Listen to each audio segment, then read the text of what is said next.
എന്റെ മുന്നില് മന്തിയുടെ ഒരു സംസ്ഥാന സമ്മേളനം തന്നെ ഉണ്ട്. ഇത്രയും മന്തികൾ മുന്നിൽ നിരയിട്ടുണ്ടായിട്ടും കഴിക്കാൻ ആദ്യം തോന്നിയത് ഈ അഫ്ഗാനിയാണേ. ഓടാ മുത്തുമണി സാധനം പറയുമ്പോൾ ജസ്റ്റ് അങ്ങനെ പറ്റില്ല, പക്ഷെ തുറന്നു വെച്ചപ്പോ കുറെ ഉണ്ടായിരുന്നു.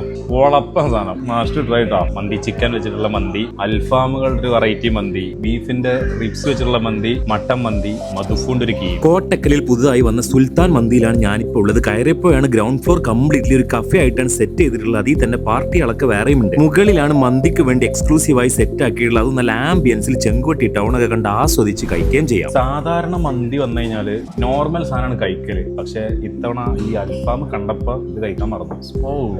മട്ടന്റെ മസാല ഒരു കിണ്ണം കാച്ച വെറൈറ്റി ആയി തോന്നി. പുറമെ ബീഫ് റിബ്സും കീ കിട്ടിയ മധുഫോണൊക്കെ ഉണ്ടായിരുന്നെങ്കിലും എന്റെ മനം കവർന്നത് അൽഫാം തന്നെയാണ്. നോർമലും മണി ചില്ലിയും അഫ്ഗാനും പിന്നെ ബാർബിക്യൂന്റെ മോനെ വേറെ ലെവൽ സാധനം. ഈ വീഡിയോന്റെ അടിയിൽ നിങ്ങൾക്ക് ഇഷ്ടപ്പെട്ട ഒരു കമന്റും ഷെയറും, പുറമെ സുൽത്താൻ മന്തിയുടെ പേജ് ഒന്ന് ഫോളോ കൂടി ചെയ്ത 10 ആൾക്ക് ഫുൾ ചിക്കൻ മന്തി കൊടുക്കാമെന്ന് കമ്മിറ്റി ഭാരവാഹികൾ അറിയിച്ചിട്ടുണ്ട്. നല്ലൊരു ഇതായിട്ടാണ് അത് എനിക്ക് തോന്നിയത്. കഫേ മെനുന്നൊരു ബോബ കോഫിയും ബബിൾക്കത്തിന്റെ മൊഹിറ്റോയും മുസംബിയും സ്പെഷ്യൽ ചായയൊക്കെ ട്രൈ ആക്കി. ചെങ്കുവട്ടി ആയതുകൊണ്ട് തന്നെ പാർക്കിങ്ങിന്റെ ടെൻഷൻ പോലും വേണ്ട. ഇഷ്ടം പോലെ കാർ പാർക്കിംഗ് ഇവിടെ ഇനി ബേസ്മെന്റിലൊക്കെ ഉണ്ട്. കോട്ടക്കൽ ചെങ്കുവട്ടി ജംഗ്ഷനിലുള്ള സുൽത്താൻ മന്തി.